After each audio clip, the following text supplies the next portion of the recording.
قدیم بیجاپور کے اس اجلاس میں مجھے شرکت کا موقع مل رہا ہے اور قدیم اور جدید طلباء اور فارغین سے خطاب کرنے کا موقع ملا، جو موقع مجھے جن لوگوں نے عطا کیا ہے جمعیت کے ذمہ داروں کا میں خصوصی شکر گزار ہوں اور آپ لوگوں کا بھی۔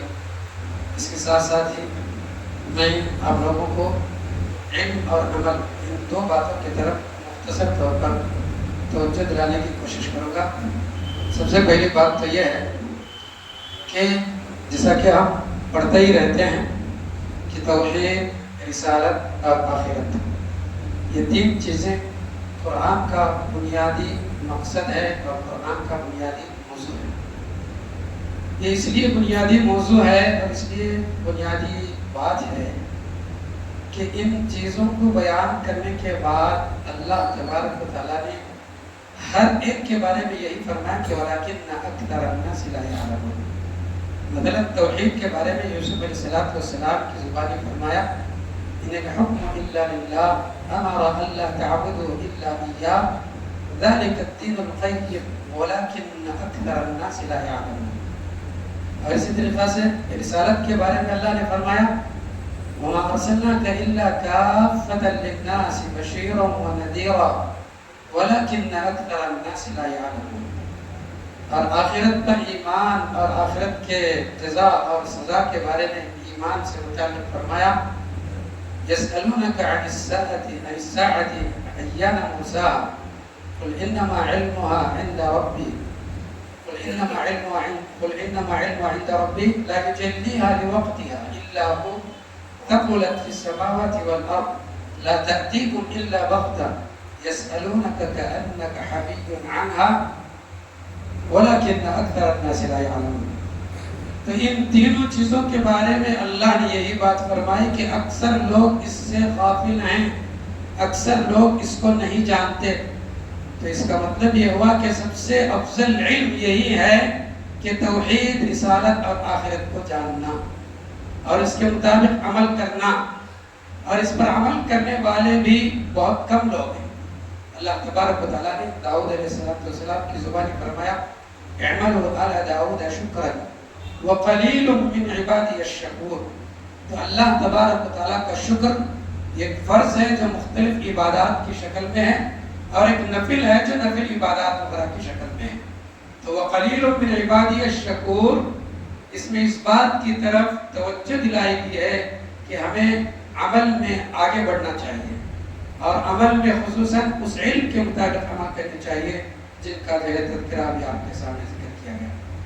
اور اللہ تعالیٰ نے قرآن کریم میں بار بار ایمان اور عمل صالح کی طرف توجہ دلائی، اور اس میں آخرت میں جو جزا کا جو معاملہ ہے خصوصی طور پر ذکر فرمایا ان الذين آمنوا وعملوا الصالحات يهديهم ربهم بإيمانهم تجري من تحتهم الأنهار۔ اس قسم کی کئی آیات ہیں جس میں پہلے ایمان کا ذکر ہے، اس کے بعد عمل صالح کا ذکر ہے، اس کے بعد جنتوں کا ذکر ہے۔ تو اس کا اگر آپ موٹا سا اور مختصر سا مفہوم اگر جاننا چاہیں تو یہی ہے، ایمان کے اندر توحید ہے اور عمل صالح کے اندر نبی کریم صلی اللہ علیہ وسلم کی رسالت کے مطابق عمل ہے، اور پھر جو ہے انہی دونوں کے مطابق انسان کو اچھے سے اچھا بدلہ ملنے والا ہے جو آخرت کے اندر ہونے والا ہے۔ تو اس طریقہ سے یہ تینوں چیزیں علم کی بنیاد ہیں، اور انہی کی بنیاد پر انسان کو اچھے سے اچھا عمل، اچھے سے اچھا انجام ہونے والا ہے۔ لہٰذا ہمیں ان چیزوں کی گہرائی کو معلوم کرنے کی کوشش کرنی چاہیے۔ جتنی بھی باتیں ہم جو ہے مدارس میں پڑھتے ہیں وہاں بنیادی قواعد جو ہے پڑھائے جاتے ہیں، وہاں تفصیل نہیں ہوتی۔ عملی میدان میں جب آپ آتے ہیں تو اس علم کو جو قواعد کی شکل میں، اصول کی شکل میں آپ نے پڑھا ہے، اسی کو جب آپ یہاں پر تفصیل کے ساتھ پڑھیں گے تو یہ قواعد پختہ ہوں گے، یہ اصول پختہ ہوں گے۔ اگر آپ جو ہے اس کو معمولی سمجھ کر کے چھوڑ دیں گے تو پھر جو ہے نا آپ کے اصول بچیں گے اور نہ ان کی تفصیل بھی آپ کے پاس بچے گی۔ یہ ایک بات۔ دوسری بات یہ ہے کہ ماحول کے اندر جو بھی لوگ کوئی تقریر میں زیادہ مشہور ہے، خصوصاً جو اسٹیج سے مشہور ہیں، ان لوگوں کی طرف زیادہ توجہ نہیں دینا چاہیے۔ علم ان سے حاصل نہیں ہو سکتا۔ جو لوگ اسٹیج کے دھنی کہلاتے ہیں، چاہے وہ دنیاوی تعلیم یافتہ ہوں، لیکن جو ہے علم میں وہ بنیادی علوم سے محروم ہوتے ہیں۔ جو بنیادی علوم آپ پڑھتے ہیں وہ لوگ اس سے بالکل غافل ہوتے ہیں۔ اوپری طور پر کچھ چیزیں وہ پڑھ لیے ہیں، ممکن ہے وہ آپ سے زیادہ اچھا تقریر کرتے ہوں، وہ آپ سے زیادہ اچھا بولتے ہوں، وہ آپ سے زیادہ دنیاوی نالج رکھتے ہوں، لیکن آپ کا مقام ان سے زیادہ عظیم ہے۔ اور اگر کوئی غلطی ہوتی ہے، خصوصاً بنیادی غلطی، اس کو آپ سمجھ سکتے ہیں، وہ نہیں سمجھیں گے۔ لہٰذا میں خصوصی طور پر اس بات کی طرف توجہ دلانا چاہتا ہوں کہ جو بنیادی اصول اور بنیادی قواعد آپ جو ہے مدارس میں پڑھتے ہیں، ان کو پختہ بنانا فراغت کے بعد ہے۔ فراغت کے بعد انہی اصولوں کی بنیاد پر جب آپ اپنے علم کو جاری رکھیں گے، مطالعے کو جاری رکھیں گے، تب چل کر کے آپ کے علم میں پختگی آئے گی اور بنیادی غلطیوں سے محفوظ رہیں گے۔ آخری بات یہ ہے کہ کتنے ایسے ہمارے نوجوان ہیں جو مساجد کی ذمہ داریاں سنبھال لیتے ہیں، لیکن اپنی کم تجربہ کی وجہ سے، اپنے کم تجربے کی وجہ سے کچھ ایسے فتوے دے دیتے ہیں جس کی وجہ سے صرف ان کا منصب ہی نہیں، ان کی امامت کا موقع ہی نہیں، بلکہ جو وہ مسجد ہی کسی اور بدعتیوں کے حوالے ہو چکی ہے۔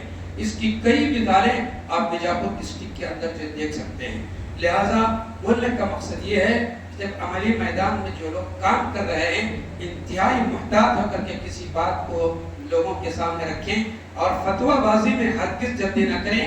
اگر کوئی فتویٰ بولنا بھی ہے، جواب دینا بھی ہے، تو میں سمجھتا ہوں، میری رائے ہے، اس قسم کی بات ہرگز نہیں ہونی چاہیے۔ گرچہ آپ کو کچھ خفت محسوس ہو، پھر بھی یہی کہنا چاہیے کہ جو ہے بڑے علماء کی طرف ہم رجوع کر کے بولیں گے، یا پھر جو ہے اگر کوئی فتویٰ آپ کو معلوم ہے تو یا تو جو ہے بڑے بڑے علماء کا نام لے کر کے فتویٰ دینا چاہیے۔ شیخ بن باز نے کہا ہے، شیخ عثیمین نے کہا ہے، شیخ صالح فوزان نے کہا ہے، ایسے علماء کے نام لے کر کے آپ جو ہے فتویٰ ذکر کریں، لیکن جو اپنی طرف سے فتویٰ بازی کی یعنی کوشش نہ کریں۔ یہ چند مختصر سی اور پیچیدہ باتیں میں آپ کے سامنے رکھنے کی کوشش کروں۔ اللہ تبارک و تعالیٰ مجھے اور آپ کو صحیح علم سے فائدہ پہنچانے۔ جزاکم اللہ خیر و